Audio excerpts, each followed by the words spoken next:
Good morning, everyone, and welcome to our 2024 Financial Community Meeting. I'd like to start by welcoming the investors and others who are attending this meeting in person with us. And of course, we're happy that many, many more of you are attending the meeting remotely. Brian's going to kick off the meeting in a minute, but first I have a couple of important disclosures. First, any forward-looking statements that we make this morning are subject to risks and uncertainties, the most important of which are described in our SEC filings. And second, in today's remarks, we refer to non-GAAP financial measures, including adjusted earnings per share. Reconciliations of all non-GAAP measures to the most directly comparable GAAP measure are included in our financial press releases, financial presentations, and SEC filings, which are posted on our investor relations website. With that, I'll turn it over to Brian to get things started. Good morning, and thanks for joining us. We're looking forward to providing our perspective on the results we shared this morning. And I can't wait for you to hear from several of our top leaders, including Christina Hennington, Rick Gomez, Jill Sando, Carol Sylvester, and Michael Fidelki. While Michael still has his hands firmly on the wheel as CFO, this is his first FCM in his new role as our Chief Operating Officer. I can tell you, we're looking forward to discussing Target's growth horizon and how it transcends volatility over any particular quarter or year. Our preference is always to think long-term. It's why for years now, we've emphasized the durability of our business model. And many of you have validated that orientation in the conversations we've had with you over the years. So our session today will focus squarely on the long-term thinking that has driven top and bottom line growth over the last decade and positions us for continued profitable growth in the years ahead. You might be asking, why focus on decades? In part because that feels like a long enough time frame to be meaningful. But it's also because we look at longer horizons when evaluating growth potential for investments, like new stores, supply chain, and other assets. And it's good to ask, what else would need to be true for those investments to succeed? So we'll analyze our 2023 performance in that context. We'll provide insights on how our 24 plans and guidance fit into that vision. And we'll spend time outlining our plan for sustained growth, as well as our capacity to react to unforeseen realities. Both have been important over the last 10 years. By designing for steady growth before 2020, we were positioned to absorb exponential growth during a demand boom that none of us could have anticipated. Even now, the country and the retail industry are in a prolonged post-pandemic return to normal, which has been nearly as unpredictable as a pandemic itself, from a consumer, social, political, and economic perspective. By staying agile as a team, and by continuously refining our approach and innovating, we've been able to navigate this time frame. In fact, if you think back to our earlier algorithms and long-range plans, we're well ahead of where we believe we'd be just a few short years ago. At the same time, we recognize this is a unique moment to clarify our roadmap for growth. Let me be really clear.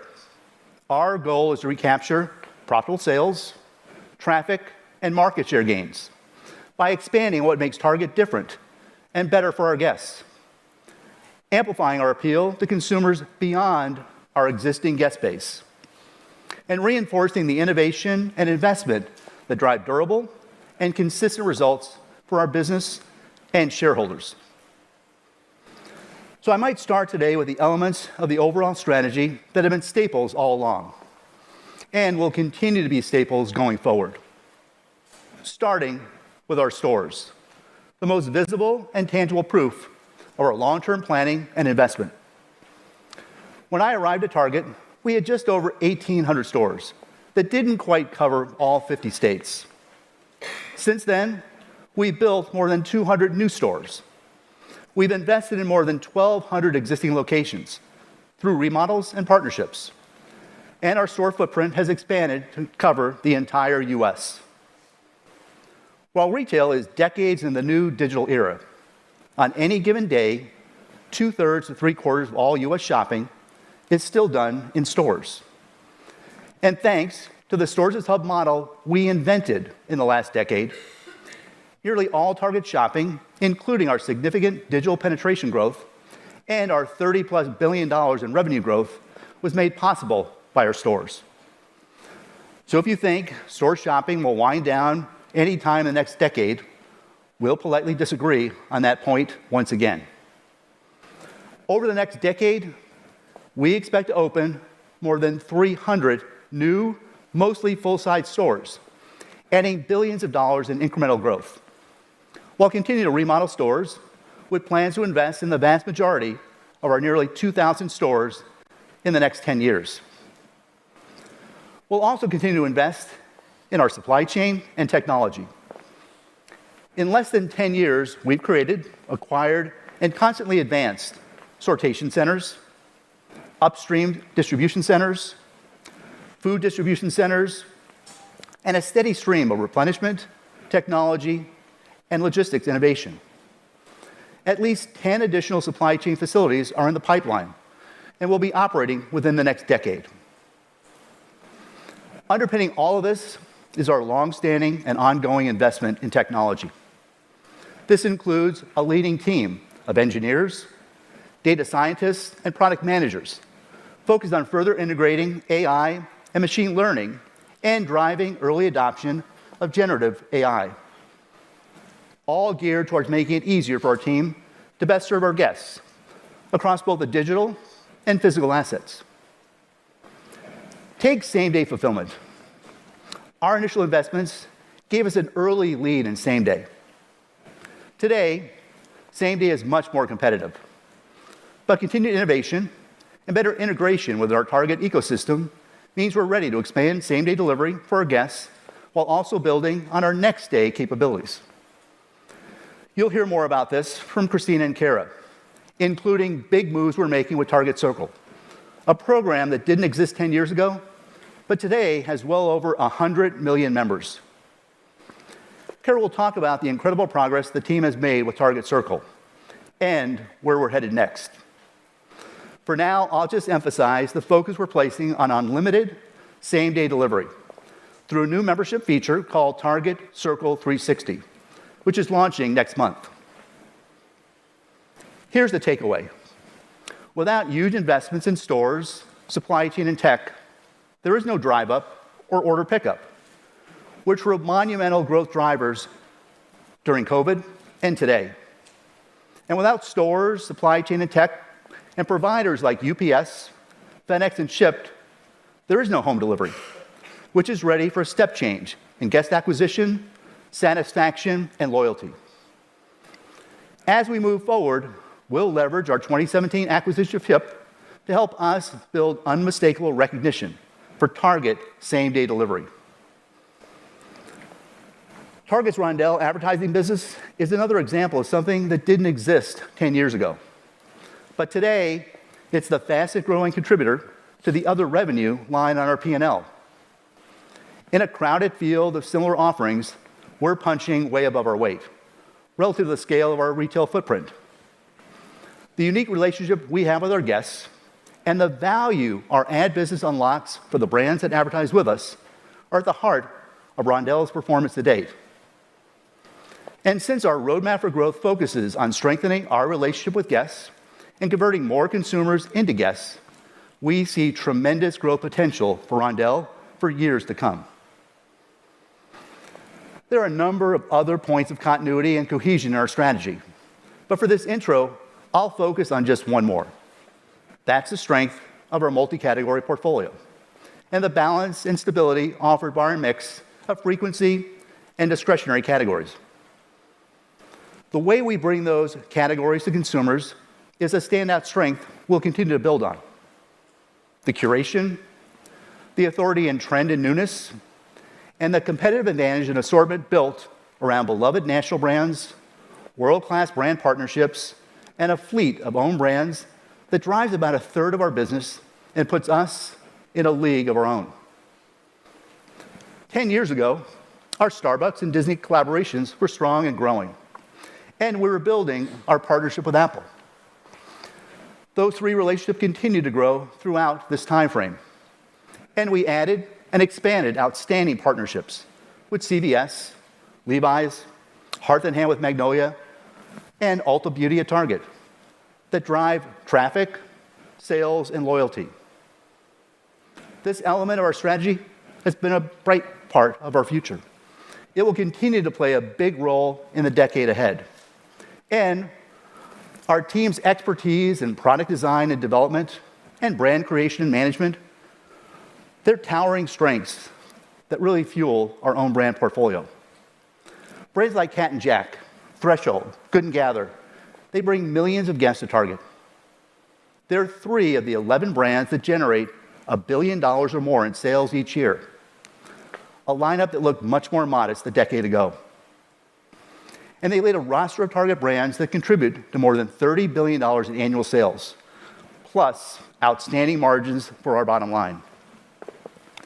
A steady cadence of brand launches like Figment last year and Dealworthy last month help keep our edges sharp on the newness, discovery, and affordability consumers crave in the market and find at Target.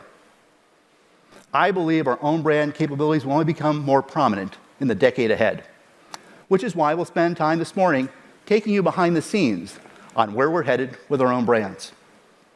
Another area where we'll continue to excel is our commitment to our team. In the last decade, we've taken a leadership position in both pay and benefits and learning and development, and will continue to be a pace setter as we ensure our team has all the support they need to take care of our guests, themselves, and their families. So as we start to pull all this together, you might be saying, Brian, clearly Target has some strong assets and advantages and cultivated a great team. But what does that mean for 2024 or 2034? I can tell you, our team has been humble enough to ask that and many other related questions. We're not taking anything for granted. There's no complacency about our past success. And while we recognize that a rebound in discretionary spending will favor our brand and our business, we're not waiting for economic changes or a different consumer outlook.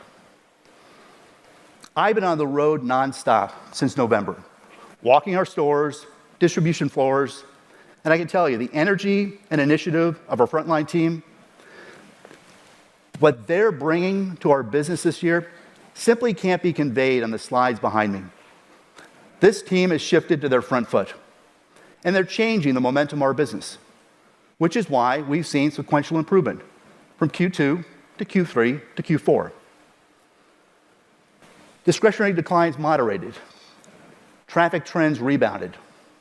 Our Q4 comps were at the high end of our guidance. We drove major gains in efficiency and outperformed our guidance of $1 billion in full-year profit growth. Recognizing that we needed to clear the volatility and the challenges of the last 2 years, our team buckled down and said, go time. But in recent weeks, I've seen the spelling expand by 2 letters, and I've seen the ambition expand even more than that. What our team is talking about now is grow time. That's the mantra I hear bubbling up from the front line, all with a commitment to recapturing top-line growth, traffic, and share gains in the years immediately ahead. That starts with ensuring our team can deliver for our guests each and every day. A major step is coming soon with the upgrades we're launching in Target Circle. Upgrades that will make it even easier to unlock the best of Target. At the same time, a focused list of priorities, along with a continued concentration on retail fundamentals like affordability and in-stock reliability, will make our guest experience easy and dependable in every interaction. We'll continue to focus on delighting our guests with the products, partnerships, and value that make Target feel both elevated and accessible. The hallmarks here are expert curation, style and trend authority, newness, great design, and incredible value. We'll also accelerate our progress in omni-channel discovery. We've all seen how shopping is changing into an always-on activity that's integrated across several aspects of our lives, well beyond physical and digital stores. Discovery and inspiration has always been a hallmark of our shopping experience. We started by providing inspiration and easy access in our stores with no barriers between impulse and purchase. But we see an opportunity to do even more, to think differently about the intersection of physical, digital, and social, so consumers can discover Target products wherever they're spending their time. So you'll hear from Christina and Kara this morning, we're going to keep building our capabilities in omni-channel discovery, since we see this as an advantage that's ownable over our retail rivals. So I've thrown a lot on the table, and there's more definition and detail to come. Having tackled both industry and in-house challenges over the last couple of years, I can tell you I'm not satisfied. And our team is not satisfied with our recent top-line results. We wanted to be even further along than we are today. But we're confident in our path forward, and we're eager to share what's next. Target is not just a bigger company than it was 10 years ago. It's stronger, healthier, and more resilient. A company that's flipping the switch from go time to grow time. Over the next hour or so, I'll ask Christina, Rick, Jill, Kara, and Michael to add some texture to those claims. Thanks again for being here. Christina, over to you.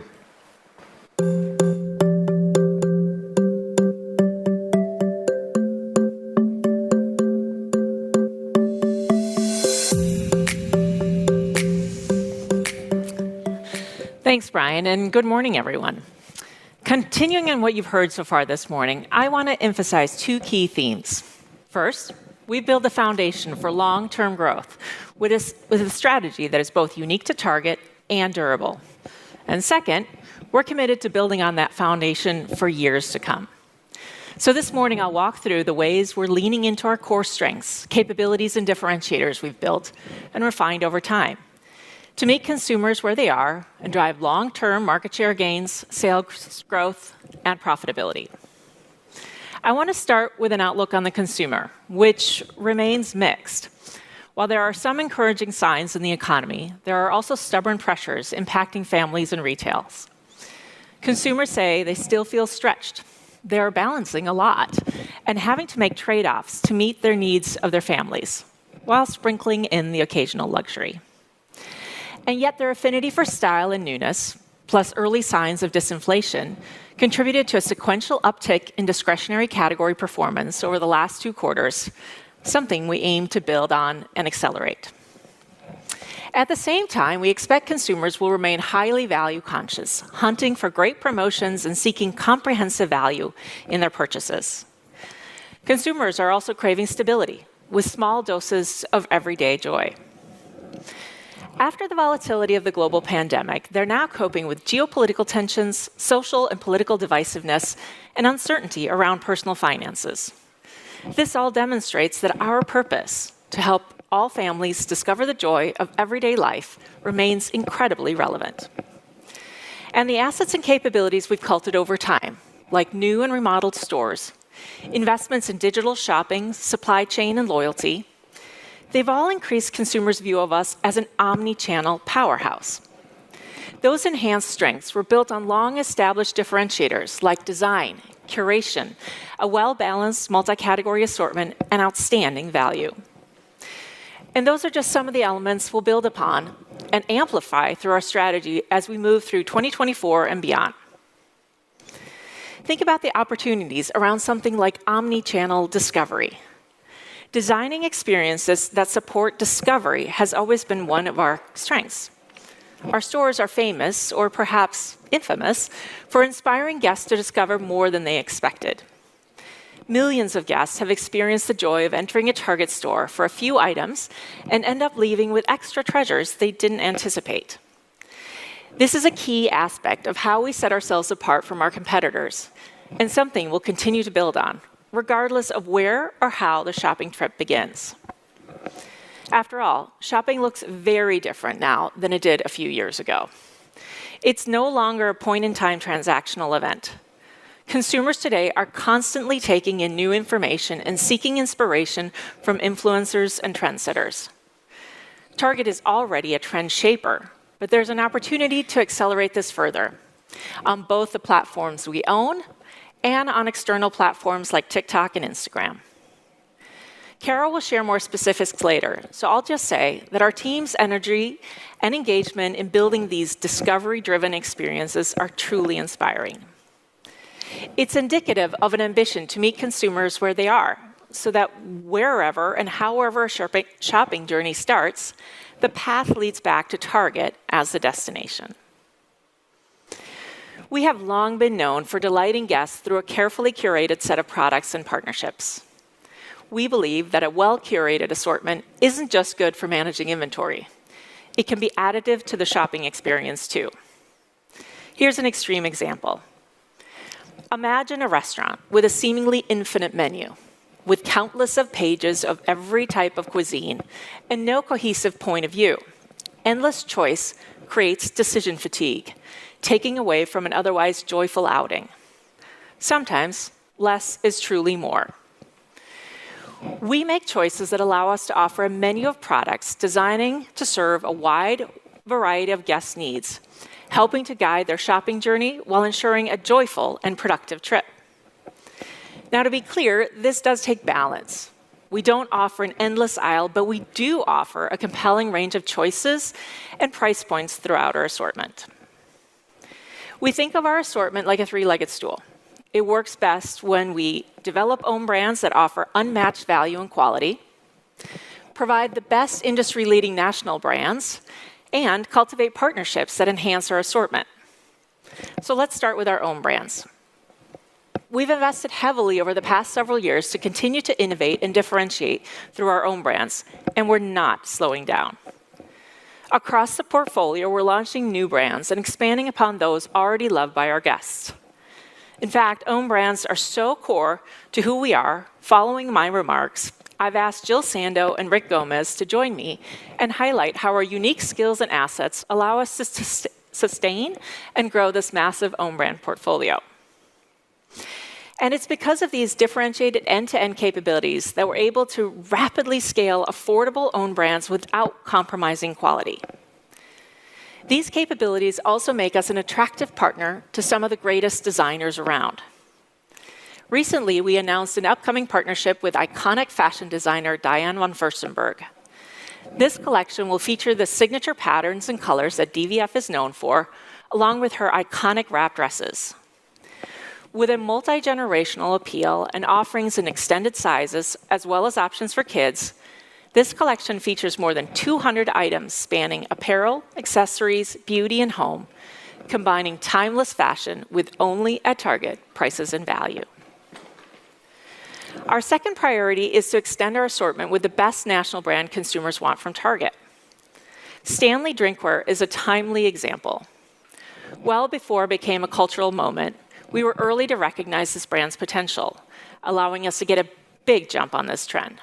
We secured great allocations across the portfolio and partnered with Stanley to create exclusive colors for our guests, both in the core line and through our only at Target brand, Hearth & Hand with Magnolia. Similarly, celebrity-founded beauty brands are taking over social media, and our guests say they want to find them at Target. That's why we partnered with Ashley Tisdale on our exclusive to Target launch of Being Frenchie, a line of personal care products powered by mood-boosting scents and self-care rituals.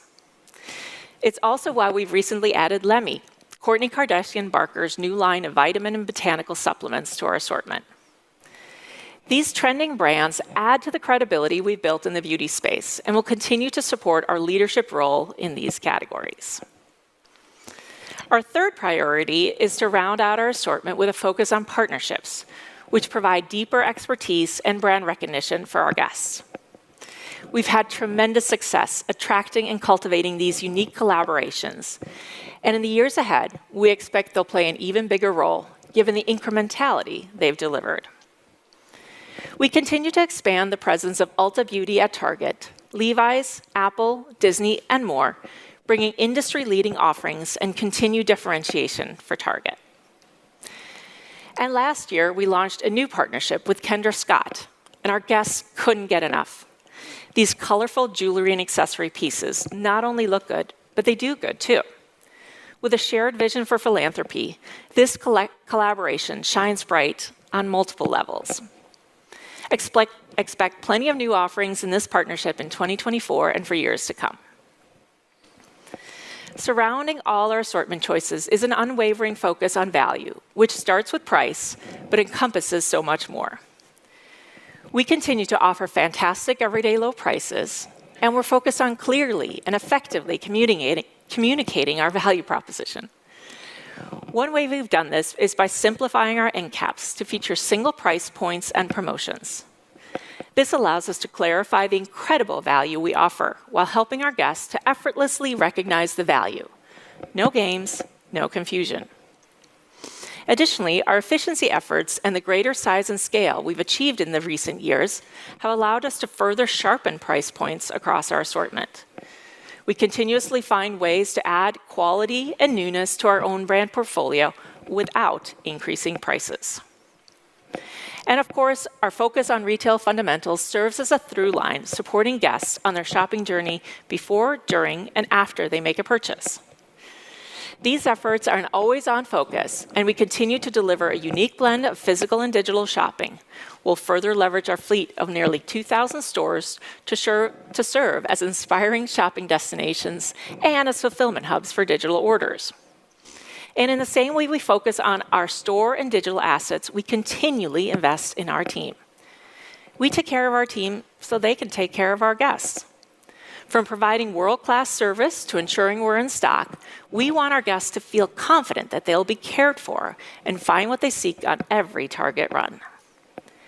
In fact, it was the dedication of our team that allowed us to maintain leaner, healthier inventory levels last year, which positions us well as we enter a new year. This led to stronger profit outcomes, improved in-stocks, and perhaps most importantly, increased flexibility, allowing us to react quickly to changing trends. We're also using technology to reduce costs, increase delivery speed, and improve consistency in our operations. Years ago, we took a bold stance when we outlined our plans to invest in stores at a time when the role of brick and mortar was in question. Investing to automate upstream replenishment and optimize last-mile delivery, we developed new ways to increase our delivery speed and reduce operating costs. These technology investments, which increased through the throughput of our existing store locations, helped to quiet the store versus digital debate as we pioneered the stores as hub strategy in support of the omni-channel services we provide. We're excited about the impact of continued advancements in technology like generative AI and the additive ways these tools will empower our teams. But we also want to make sure that human connection remains at the center of the Target experience. This is why we'll continue to invest in technology while never losing sight of what makes life rich, the relationships and interactions we have with one another. Just as we uniquely saw the importance of combining physical stores and digital capabilities, we want to make sure we lean into emerging technologies and focus on placing them in the hands of our incredible Target team.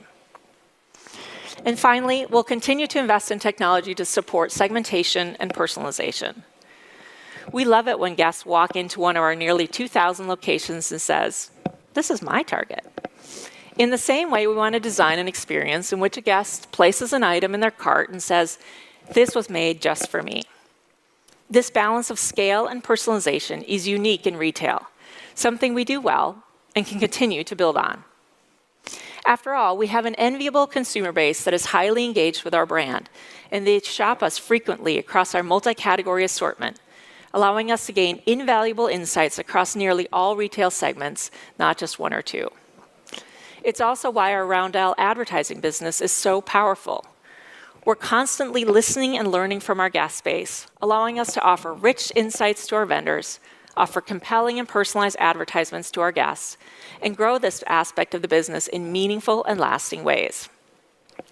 You'll hear more from Kara on enhancements to our loyalty ecosystem, Roundel's growing reach, and our digital experience aimed at enhancing digital discovery. It's one thing to hear about these strategic initiatives, and it's another thing to see them in action. I'm often on the road to witness firsthand how our guests are experiencing joy through our assortment, shopping experience, and our team's dedication in serving them every day. On a recent trip to Orlando, I visited one of our smaller stores near Disney World. Our segmentation and assortment planning work let us focus on serving two very distinct segments in this market. One segment consists of the many Disney cast members who utilize this Target store to meet their everyday wants and needs on their way to and from work. The other segment is comprised of families who are visiting the area, looking to get everything they need to support their family vacations. These guest segments have very different Target-run missions, and yet we're able to provide a cohesive experience that satisfies both of them. Similarly, a few weeks back, I traveled to Texas with members of my beauty and apparel teams. We heard directly from guests about the love of finding all their styling needs under one roof, from cosmetics and skincare items in Ulta Beauty, to apparel assortments only available at Target, to bold jewelry pieces from Kendra Scott. These powerhouse brands have all come together to offer consumers at this store a sum that is greater than the individual parts. On another trip, I visited a store in Mississippi where we'd recently completed a wall-to-wall remodel. We elevated the shopping experience, refreshed the assortment, and even added a Starbucks, the first one ever in this area. Our local team is incredibly proud that their Target store has become the social hub of this tight-knit community.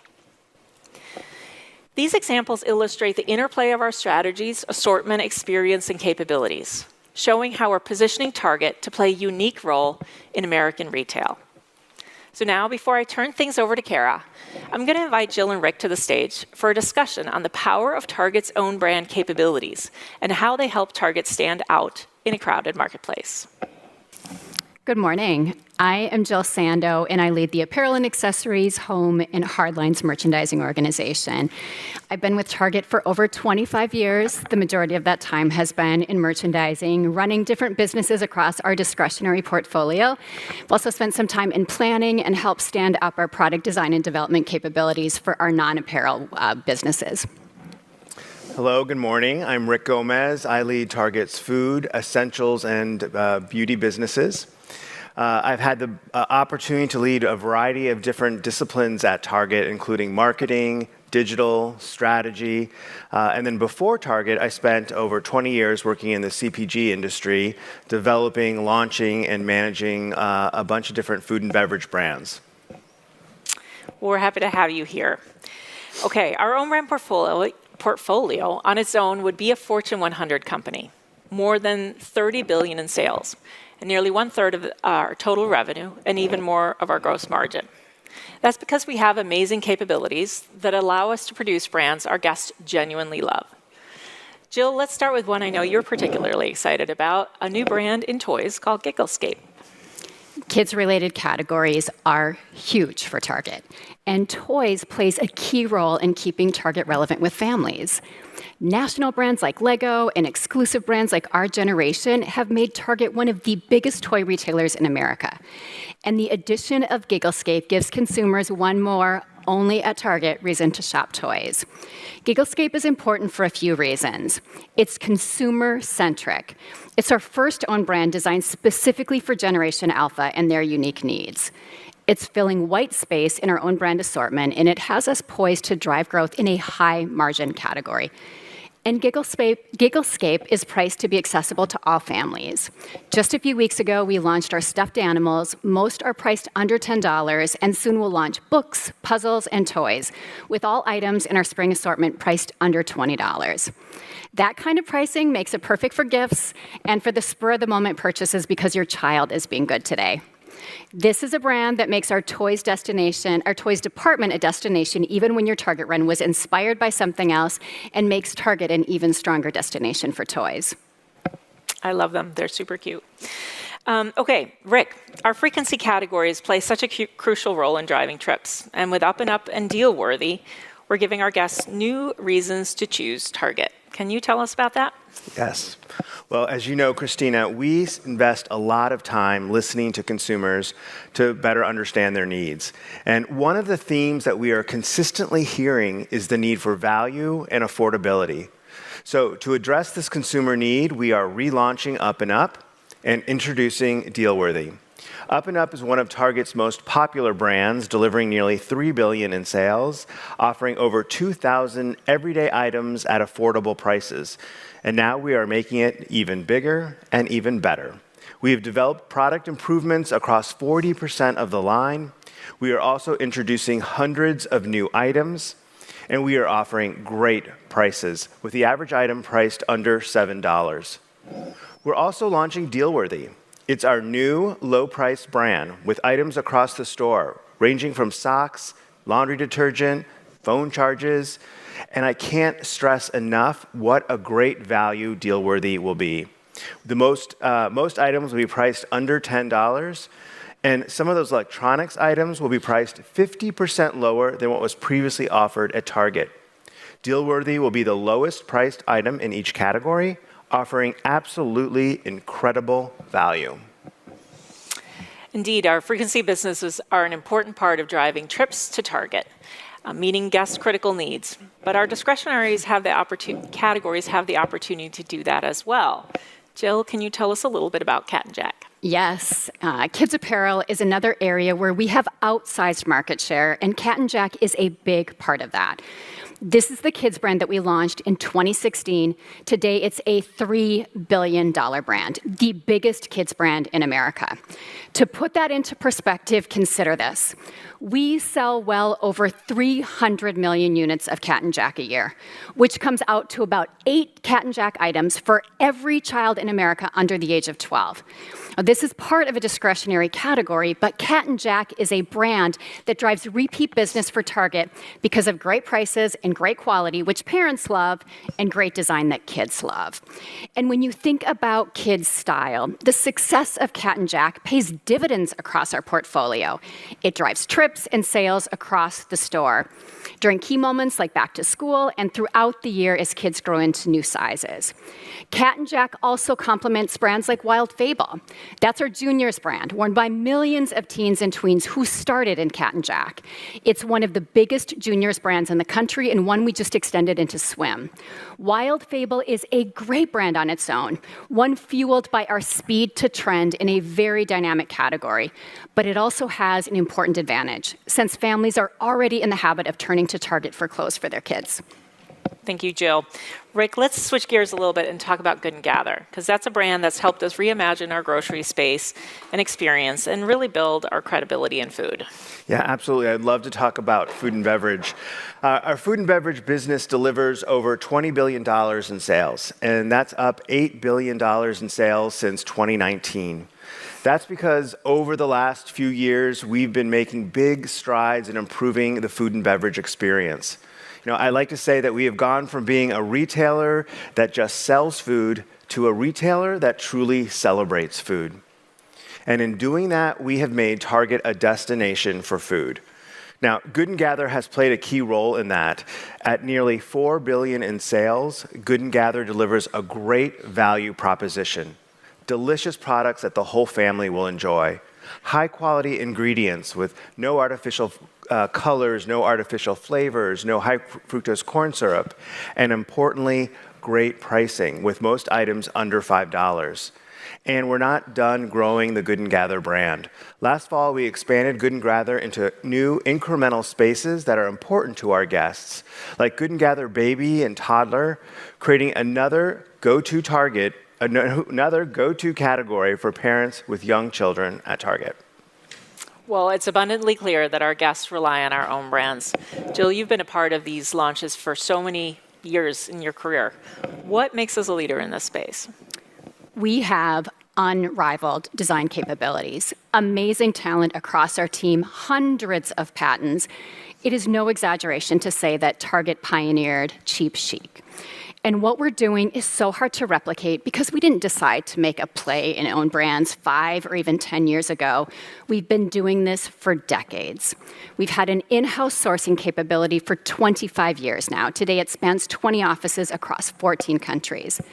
Because we own our end-to-end sourcing business, we control our own destiny when you think about issues like country of production and raw material cost.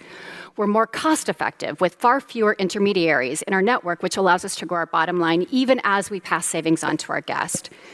We can adapt quickly to emerging trends, which keeps us relevant, and we're able to pursue bold sustainability goals, which is important to driving growth by delivering on something that matters so much to millions of consumers.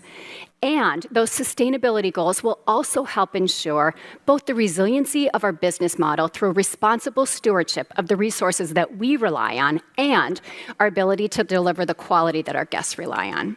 And these capabilities, they really do set Target apart, especially considering the scale at which we operate, delivering a steady drumbeat of newness to consumers. You know, in my previous role in the CPG industry, it was a big year if we launched a few dozen new products. But for our food scientists, that's a couple weeks worth of work. In food and beverage alone this year, we'll add hundreds of new items to Good and Gather and Favorite Day, and that's on top of the hundreds of new items that we launched last year. We are delivering innovation at scale that is unmatched by others. Well, our capabilities certainly are first rate, but that human touch, fueled by the power of insights, can't be stressed enough. That's right. When we designed All in Motion, our performance brand, the first thing that we did was to engage with 15,000 consumers. We talked to fitness coaches. We attended dozens of workout classes. Because if you're designing for the consumer, it starts with listening to the consumer. And we're not just consumer-led when we're launching a product. We're consumer-led in how we continue to grow and develop our own brands. Because you can't mistake performance for potential. Cat and Jack has been a runaway success, but we also learned through listening that we had opportunities to make the brand more appealing to more guests. Among other things, that led to the adaptive items we created to help all kids look and feel their best, and the expansions we made to our dressy and mid-dressy assortment, giving families more reasons to choose Cat and Jack and Target. You know, consumer insight has also helped to continue to develop and grow Favorite Day. We launched the brand during the pandemic, and we've seen it drive trips, build baskets, delivering double-digit growth year after year. So as food and beverage has become a go-to category for Target during the holidays, we've expanded the role of Favorite Day to offer key seasonal items. You saw that in November and December with gingerbread kits, hot cocoa bombs, a huge range of snack mixes. And just a few weeks ago, Favorite Day was front and center for Valentine's Day. And we'll continue to expand Favorite Day into those big seasonal moments that are so important to our guests and important to keeping Target relevant. Well, Jill, this leads to the enhanced approach we've taken to brand management, including a team under your leadership. We launched our brand management capability years ago and created an end-to-end process to successfully launch own brands. And that has enabled an accelerated rollout of own brands over the past 5 years. And we've been evolving our capabilities and are now operating more like a CPG company. The research, the market analysis, looking hard at the white space. That's shaped our decision-making around existing brands, like prioritizing Threshold as our flagship home brand and then offering a range of styles within it. That's critical because Target is one of the biggest home retailers in the country, and this is making it easier for our consumers to navigate our assortment. And our brand management work was critical to the success of our new kitchenware brand Figment, which debuted last fall. This isn't the first time selling kitchenware as part of an own brand, but it is our first own brand devoted solely to kitchenware, and our guests love it. Baskets with Figment items are 25% larger than our previous own brand offering, and Figment was one of several factors that helped us accelerate our kitchenware business by more than 500 basis points between Q3 and Q4, taking us from a negative comp to a positive comp. Guests respond to newness and innovation and great design, and Figment is just one example of that. There's been a lot of work in food and beverage to sharpen the focus of our brand portfolio. The launch of a flagship brand, Good and Gather, was the first step. We focused Market Pantry on family favorites at our most affordable prices. And we've also retired our previous snack and dessert brand, Archer Farms, and replaced it with Favorite Day, a brand with a much stronger identity around indulgent treats for the whole family.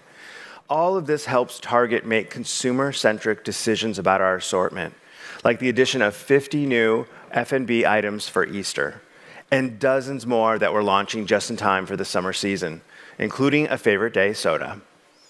Now, it sounds simple, but the thoughtful, deliberate, holistic approach to designing, launching, and managing our brands, it's the difference between rolling out catch-all brands and the difference between that and building brands that consumers love because we're meeting their needs in a really meaningful way. Well, thank you both. I love that. And that's the perfect note to close on, consumer centricity. That's a theme running through everything we've covered today. New brands like Gigglescape, Figment, and Dealworthy. Our relaunched Up and Up and powerhouses like Good & Gather and Cat & Jack. So thank you, Rick and Jill, for that look into our own brand work. It really is incredible. When I think about Target's right to win in this environment and our ability to meet key consumer needs, our own brand's foundational to so many of our plans. That's because the investments we made in our capabilities and our team over more than 2 decades combined to form competitive advantage that few retailers anywhere can match. And it's not just a competitive moat we're talking about here, because we're not hunkering down playing defense. This work is our springboard into the future. And through the incredible value our own brands offer across each of our key categories and the compelling newness they're adding to our entire assortment, we'll continue to deepen our relationships with our guests and will give all consumers compelling reasons to choose Target. Now I'll hand it off to Cara Sylvester, who will tell us more about how we're getting these products in front of consumers and engaging with our guests and potential guests more broadly. Thank you. Cara? Thanks, Christina, and hello, everyone. Today, I'm excited to talk about our guest experience. And you might ask, Cara, how do we define guest experience at Target? Well, we think of it as the way we engage across America, from simply saying hello to consumers in a warm Target way, to deepening the relationships we have with existing Target guests, to how we create moments of discovery, connection, and joy that invite people to choose Target again and again. But before we look back at the previous year and preview what's ahead, I want to ground us in a consumer point of view. Because to understand how Target designs its guest experience, we should start with how people are shopping today. As you heard from Christina, gone are the days when people would follow a consistent and well-defined path from discovery to purchase. Today, shopping is nonlinear and simply a part of the general ecosystem of our lives. Instead of a standalone experience that feels planned or predictable, shopping has become immersive, always on, and fully integrated into how we all go about our days. A large portion of US consumers, about 40%, start their purchase online, and 20% start on social platforms. And those are just the people who are actively looking to shop. Many more are enticed to shop by the inspiration they find scrolling their social feeds for hours every day. This is expansive retail. Non-traditional entry points, seamless transition between stores, online, and social, and fully in tune with what shoppers want and need. To meet these shoppers where they are, we spend a lot of time getting to know what matters to them and seeing the Target experience through their eyes. Our guest base is broad and diverse. In fact, 96% of US adults have shopped Target at some point in their life. Yet, we know that your shopping experience and mine are going to look and feel very different based on a variety of factors. Our families, our interests, our budgets, our schedule, and simply what brings us joy. Expectations also differ by category. If you're on a grocery run, you're looking for reliability and value. And if I'm shopping for one of my daughter's birthdays, I'm looking for inspiration and fun. These nuances are especially important for Target, given our diverse multi-category portfolio. Yet even though shopping journeys vary, after gathering feedback from millions of guests about what they care about and how Target fits into their lives, there are a few important truths that unite our guests and shape how we design our experience. First, Target guests love to shop. They consistently list shopping as one of their favorite activities, more so than your average consumer. 90% of guests tell us they're looking for quality products.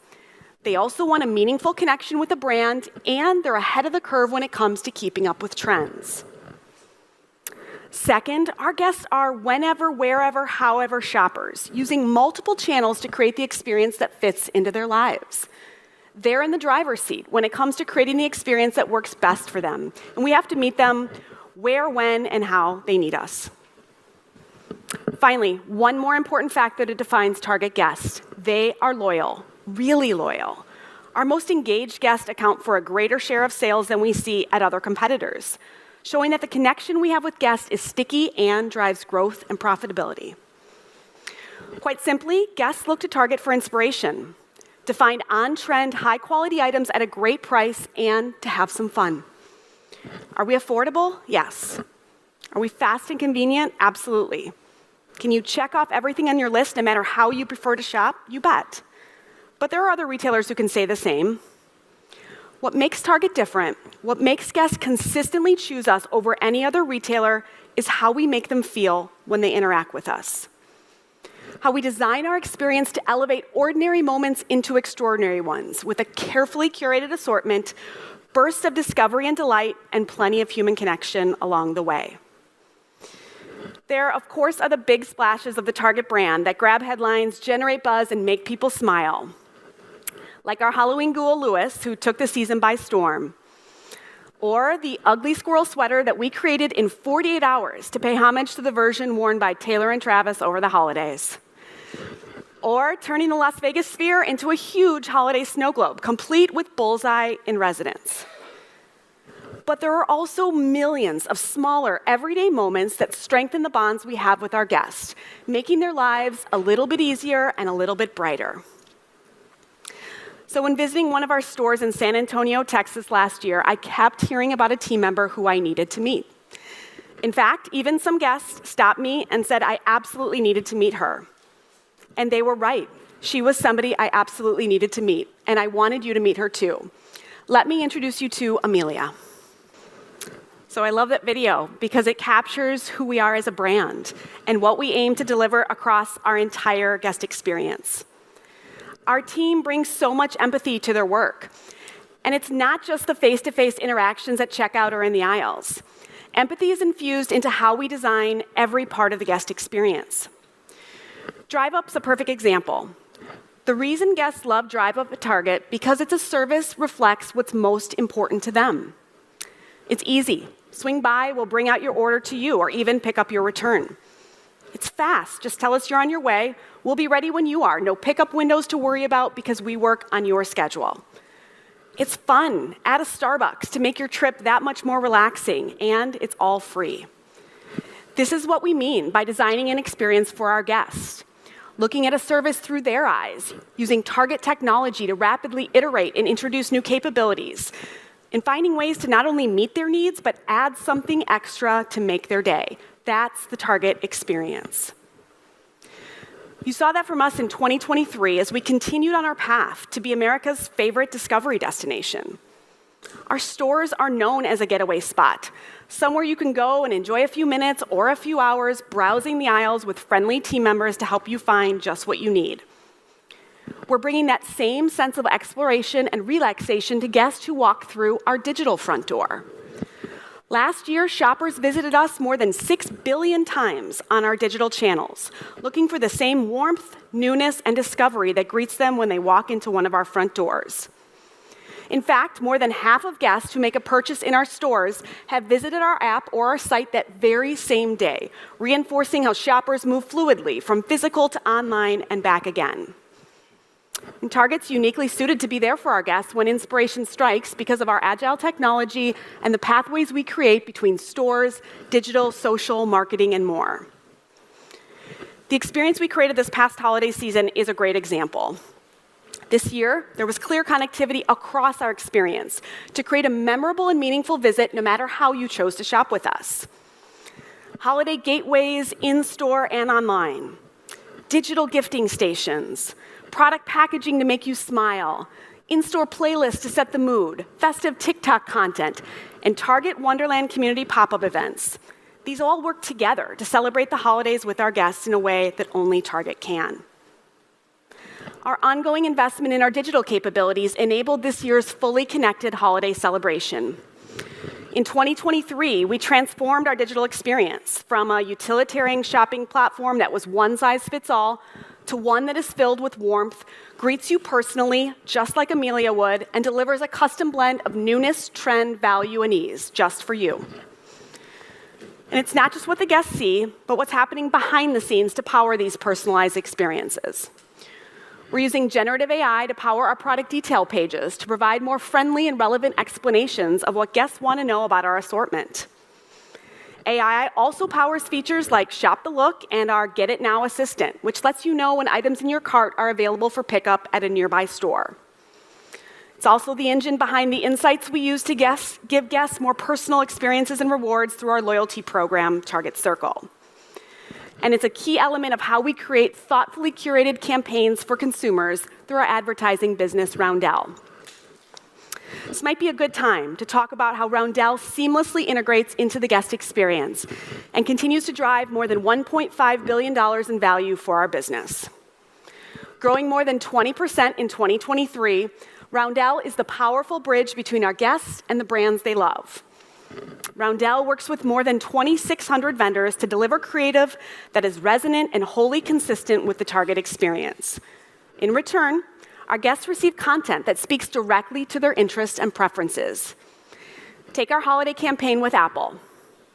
Tech products top many guest holiday gift lists, so we work with Apple on a comprehensive campaign to keep their products front and center for our guests this holiday season, with custom content designed to reach our guests across a number of platforms, including connected TV, YouTube, and social media. Our co-created holiday video ad made us the first Apple partner to highlight the new Double Tap feature on its Watch Series 9 in a spot. To add relevance, we used AI on our site to position the right products in the right moments. Think serving up promotions to Red Card holders so they get the best deal plus extra 5% off by using their card. Or helping a guest find the perfect gift for their teenager. Hint, go for the AirPods Pro. This integrated campaign tapped into our powerful ecosystem of digital, social, marketing, and merchandising and absolutely resonated with shoppers. We deepened relationships with existing fans and attracted new ones with a significantly higher new guest rate compared to prior Apple campaigns at Target. In addition to the way Roundel powers the guest experience when guests are browsing our app or website, unique to Target is our media mix, with 35% of revenue being generated outside of our own properties. That means that we're able to connect with consumers wherever they are, like on social or streaming platforms, driving more than 250 million visits to Target properties in 2023. And social is increasingly where our guests are. We have more followers than any other mass retailer on TikTok, with incredibly high engagement, which underscores our opportunity to connect the love that guests have for us on social to a smooth path to purchase in stores and on our digital properties. Our guests use social to stay in touch with the latest trends in a way that feels specifically designed for them. So we're working across the spectrum of social, from user-generated content and Target creators to our talent partners and Target-owned platforms, to make it easier for guests to maintain that discovery mindset as they shop. Over the coming year, you'll see us experimenting to bring off-platform content onto our digital properties so guests can find inspiration right on our site and our app. And we'll blend social and commerce to create an experience that taps into real-time trends and makes offline inspiration to online purchase intuitive and easy. So imagine a guest looking for just the right things for a housewarming celebration. They open our app, which is personalized just for them, and type in housewarming party ideas. Using generative AI search, they see the latest products that fit their style and preferences, including delicious snacks from Good & Gather, chic party supplies, modern glassware, and even some new party outfits. We've brought the fun of wandering the aisles of our stores alongside inspiration from lifestyle influencers to spark new finds, like beautiful living room decor. Our guests uses 3D visualization to see it in their space and AI-powered reviews to learn more. They love it and snap it up along with their must-have party supplies. Within a few hours, their haul arrives thanks to same-day delivery. They love the items so much, they share their finds on social media, inspiring other guests to shop Target. This is the future our teams are working on today, a seamless, fluid shopping experience across stores, digital, and social, and centered on what our guests want and need. And knowing what our guests want and need, deepening our connection with them, and making millions of guests feel that every visit is made just for them is at the heart of our loyalty program, Target Circle. We introduced the program in 2019 as a way to say thank you to guests with deals, rewards, and perks. Today, we have more than 100 million members who have earned $2 billion in rewards. Members have told us how much they value the program, and it shows. Last year, they visited us 5 times more often and spent 5 times more than guests who aren't members of Target Circle. Yet. And our personalized deals and bonus offers, powered by our proprietary technology, drove $1.5 billion in incremental sales last year. Yet members have also told us that it could be even easier to save and know how much they're saving. So we took this opportunity not just to improve our program, but to reimagine how we think about loyalty across the entirety of our experience. So today, I am thrilled to introduce a new Target Circle, one that brings the best of Target together under one loyalty program. Here's a short video that we created to sum up what's new and what's next. So bringing together Target Circle Card, and Target Circle 360 simplifies and expands how we deliver value to our guests. And as we've been talking about, we've designed the program to give guests flexibility and control in how they shop. There's the Target Circle our guests know and love today that gives every member access to the best deals and rewards at Target. There's absolutely no cost to join. What's new is they can now shop Target without having to search for and add offers. Deals are automatically applied at checkout, plus they'll continue to receive partner perks with Ulta Beauty and Apple, and even more rewards through personalized bonuses based on their shopping behavior. For those guests who want to save even more, Target Circle Card offers an extra 5% off each trip. This is on top of the automatic savings they receive as Target Circle members, plus free 2-day shipping, extended time for returns, and no annual fee. And with credit card, debit card, or reloadable card options, consumers can find the product that's right for them. And finally, for those who want the magic of Target delivered to their door in as little as 1 hour, there's Target Circle 360. An extension of the same-day capabilities we've built since our acquisition of Shipt in 2017, Target Circle 360 members can order everything from groceries to household essentials to the newest must-have item with no additional fees, no markups, and support from a preferred shopper. Members even have access to Shipt's multi-retailer marketplace, which gives them access to even more items from their favorite local stores. No waiting for days for boxes to arrive on your doorstep, just unlimited same-day delivery that we're rolling out to guests at the promotional price of $49, which will be the standard price for Target Circle Card holders. Guests will have access to the new Target Circle starting April 7th, and we can't wait for them to feel the difference. This is just the beginning for Target Circle. Our AI-powered models will continue to deepen our relationship with guests and enable us to deliver one-on-one personalization at scale.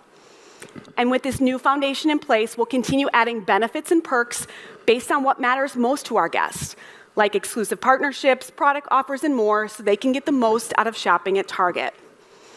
This goes back full circle, pun intended, to how people are shopping today. Shopping's dynamic, and so are we.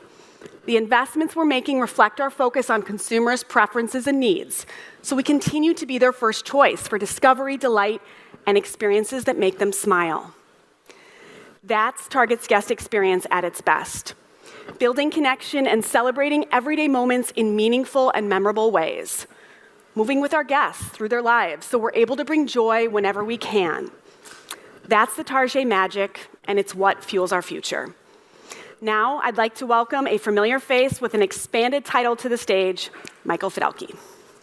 As an engineer by training, I've always had a passion and respect for the work of my new team, and I've learned a lot working with them and alongside them during my 20-plus years at Target. As John Hulbert would tell you, over the years, I've often added complexity to our investor travel so we could squeeze in just one more store visit.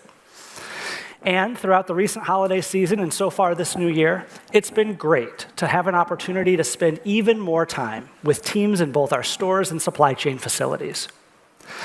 While our financial conversations often focus on the metrics we use to assess our performance, there's no substitute for seeing firsthand the strength of our operations, the benefits that come from well-managed inventory and newness, and hearing what our talented team is focused on building for the future. So, before I move into the financial portion of my remarks, I'm going to spend a few minutes on my priorities as I move into this new role. And as I've mentioned to my new team, I'm coming into this job at a time when our operations are in a very strong position. As such, my top priority is to build on the foundation that John Mulligan and the team have already established, and I'm fortunate to have an outstanding group of leaders already in place. As you've heard from John over the years, the operations team is focused on advancing multiple long-term initiatives to expand our footprint, modernize how we support our business, and advance our company strategy. These efforts begin with investments in our store network, developing new locations, remodeling existing ones, supporting key partnerships like Ulta Beauty, enhancing our same-day services, and more. We're also transforming our supply chain. This includes our journey to automate upstream replenishment with a focus on reducing store workload and increasing reliability. It also includes the build-out of our sortation center network, which offers faster delivery times while meaningfully reducing the cost of last-mile delivery. Beyond this investment in our infrastructure, we're partnering with teams across the company to enhance our inventory positioning and demand forecasting, leveraging AI and machine learning to enhance our speed, consistency, and efficiency. And of course, we're focused on the support and development of our team, including their pay, benefits, training, and well-being. As I've said consistently during my time as CFO, our team is our most valuable asset, and I'm bringing that perspective into my new role. As Christina mentioned earlier, beginning last year, our team renewed their focus on retail fundamentals after several years of managing through unusually high volatility. These efforts focus first on in-stocks, but encompass a broad array of measures relating to guest experience. In total last year, our store teams rolled out new training on 25 separate best practices, and we've seen the benefit in our recent guest surveys. While those initial improvements are encouraging, we'll continue on that journey throughout this year to ensure we're setting the standard for the shopping experience in U.S. retail. So now, let me turn to our financial results. And while our focus today is on the future, I'm also going to give a look back for perspective on our longer-term trajectory. I'll begin with a review of last year's financial performance, and then examine how it compares with a decade ago. With that context, I'll look ahead to our aspirations over the next 10 years and conclude with our outlook for 2024. It's clear that last year was unusual, as top-line results came in below our guidance, but our bottom-line performance came in well ahead of expectations. For the full year, we saw a 3.7% decline in our comparable sales, reflecting quarterly traffic trends that varied widely, from the strongest performance in Q1 to the softest in Q2, and an improving trend in Q3 and Q4. As traffic improved, we saw a better comp sales trend, better digital sales, and a dramatic improvement in discretionary categories. On the operating margin line, our business delivered dollar growth of nearly $2 billion last year, well beyond our initial guidance of $1 billion or more. This was driven by a rebound in our operating margin rate from historic lows in 2022, a year where we faced unusually high markdown rates, sky-high freight and transportation costs, and rising rates of inventory shrink. Last year, as the team managed inventory really well, markdown rates improved dramatically, and we saw a huge reduction in freight and transportation costs, more than we expected as we entered the year. Healthy inventory levels also helped our operations. Without the need to manage overfilled back rooms, store teams were able to flow product onto their sales floor more easily and increase their focus on guest-facing work. Similarly, our supply chain facilities were able to operate more smoothly without the necessary labor hours and extra touches required to manage overly full buildings. Last year, we also benefited meaningfully from the efficiency efforts we launched about a year ago. When we began this work, we said we expected to realize $2 to $3 billion in permanent efficiency gains over a 3-year period. And with the first of those 3 years behind us, we continue to feel very good about our progress. More specifically, we estimate that these efforts delivered savings of more than $500 million last year, helping to offset other profit pressures, including the deleveraging effect of a soft top line, continued investments in pay and benefits for our team, and higher inventory shrink. And finally, last year we continued to benefit from our Roundel ad business, which grew more than 20% in a year when we were facing challenging trends on the top line. Altogether, last year's profit performance led to growth in our GAAP and adjusted EPS of nearly $3, or just under 50% compared with the prior year. In addition, cash from operations more than doubled, from $4 billion in 2022 to $8.6 billion last year.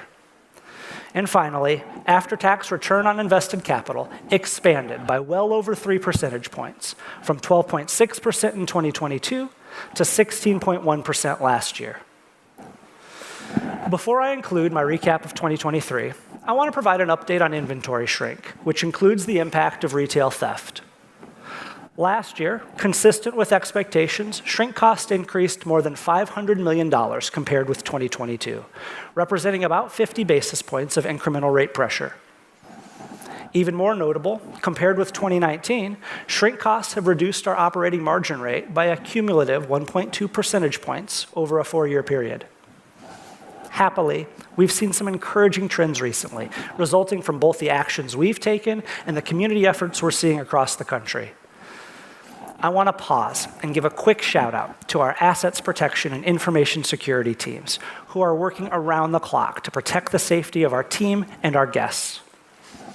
I'll add, however, that because it's a lagging metric, we're planning for shrink rates to remain approximately flat in 2024.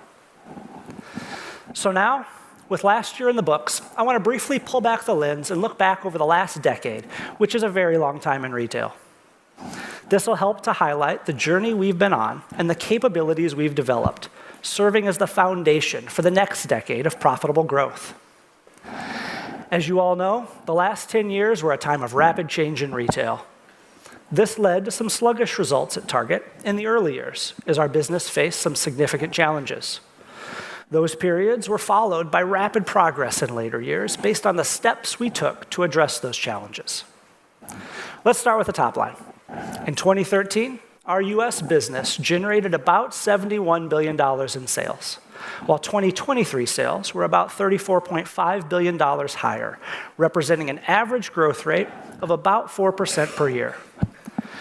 Breaking down that growth by channel, about $16.5 billion occurred in our stores, while digital sales grew by another $18 billion, becoming nearly 13 times larger over that decade. Within our digital sales, same-day services, which didn't exist 10 years ago, accounted for $12.5 billion, or 70% of our digital growth between 2013 and 2023. On the bottom line, our adjusted EPS in the US grew by an average of about 7.6% per year, from $4.29 in 2013 to $8.94 last year, while GAAP EPS from continuing operations grew slightly faster. On top of those EPS gains, our per-share dividend grew at an average rate of 10.7% per year, from $1.58 in 2013 to $4.36 last year. I'd note that these bottom-line returns were delivered during a decade in which our operating profitability experienced a meaningful amount of compression, from a 6.7% operating margin rate in 2013 to 5.3% last year, as we experienced significant pressure from inventory shrink and higher digital penetration. Going forward, we expect to offset at least a portion of this decline over time as we work to achieve an optimal and sustainable operating margin rate.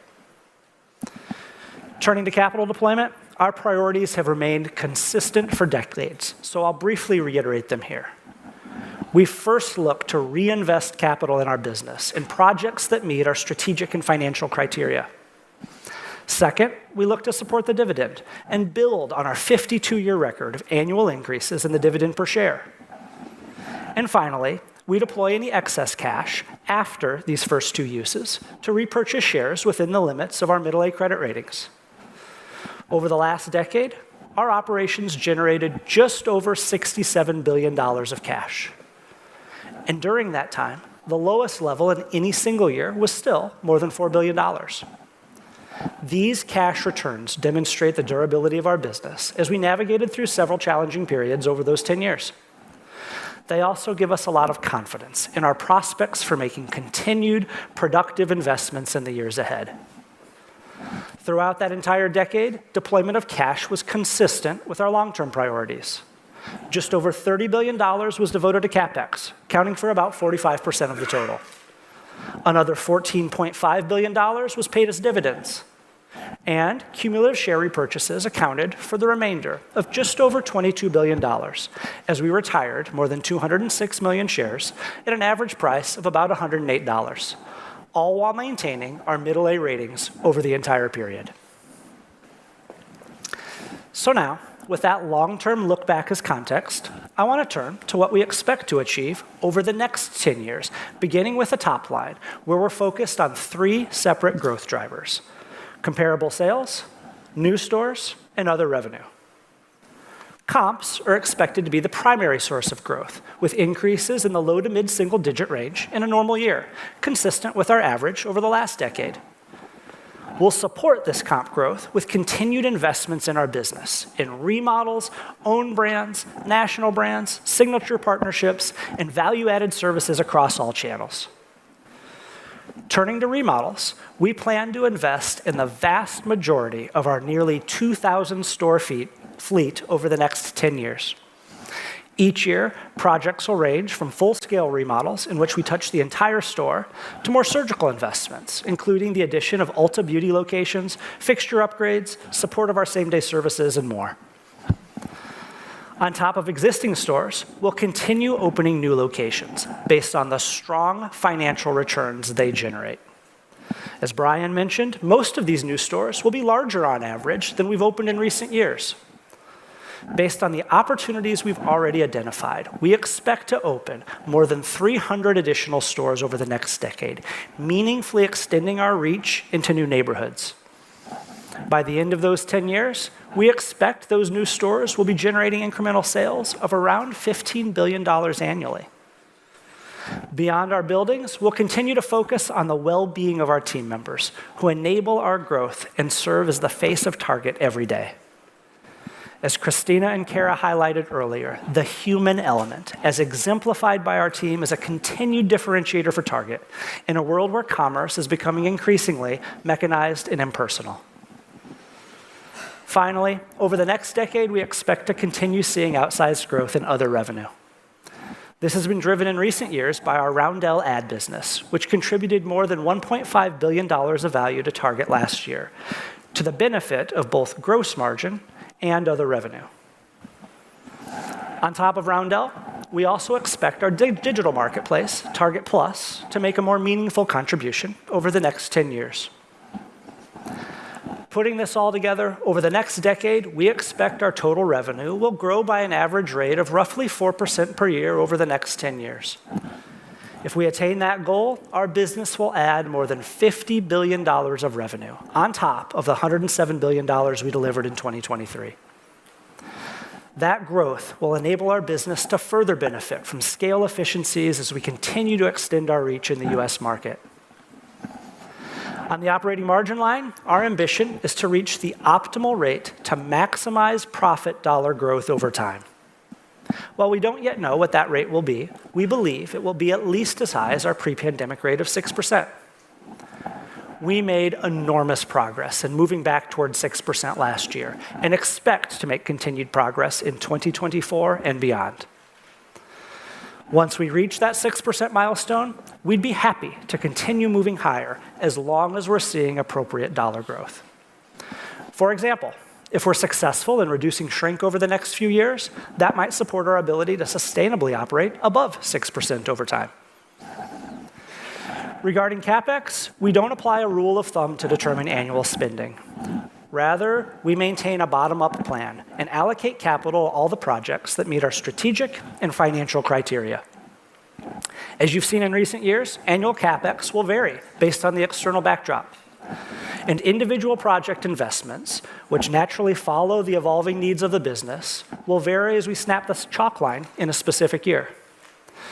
For example, while in 2022, we needed to rapidly expand our upstream replenishment capacity, we're no longer feeling that same urgency today.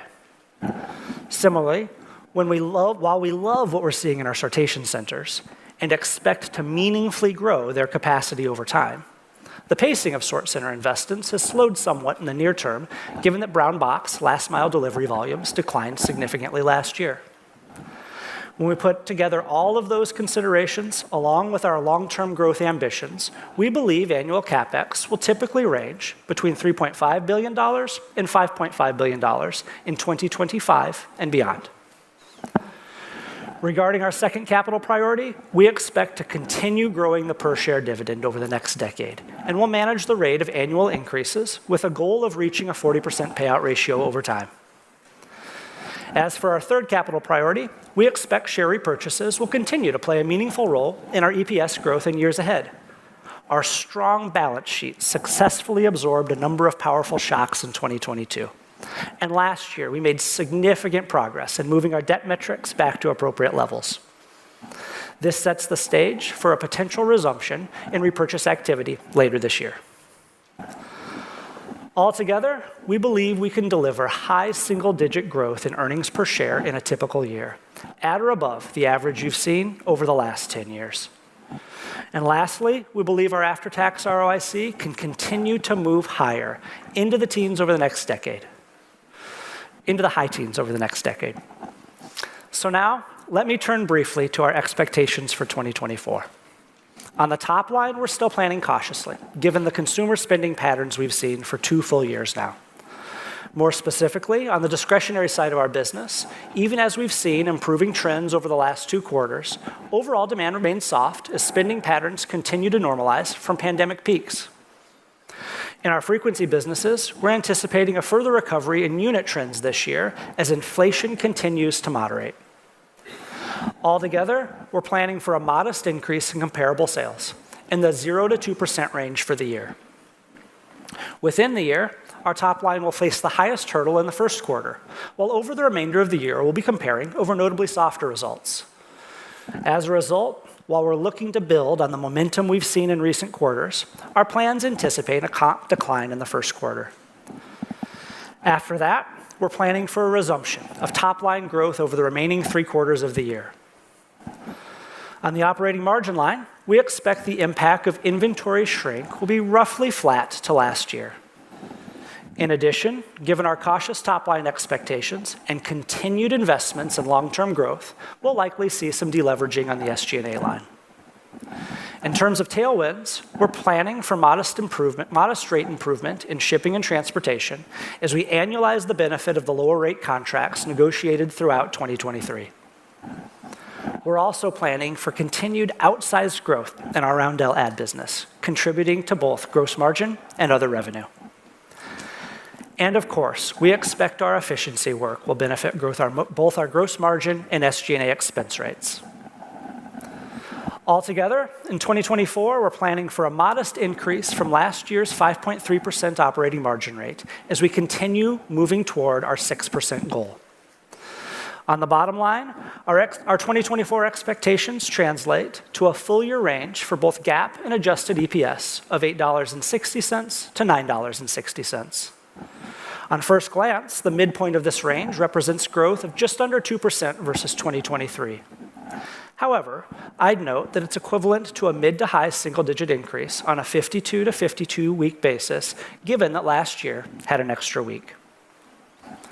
Regarding the first quarter, our full-year plans translate to a range of $1.70 to $2.10 for both GAAP and adjusted EPS, on an expected 3 to 5% decline in comparable sales.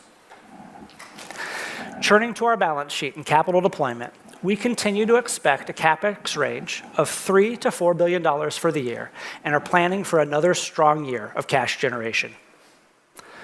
Later in the year, we'll recommend that our board approve another increase in our per-share dividend. And finally, while we don't expect to repurchase any shares in Q1, we may be able to resume that activity later in the year within the limits of our middle A ratings. As I get ready to close, I want to pause and thank the entire Target team, with a particular call out to my colleagues in finance.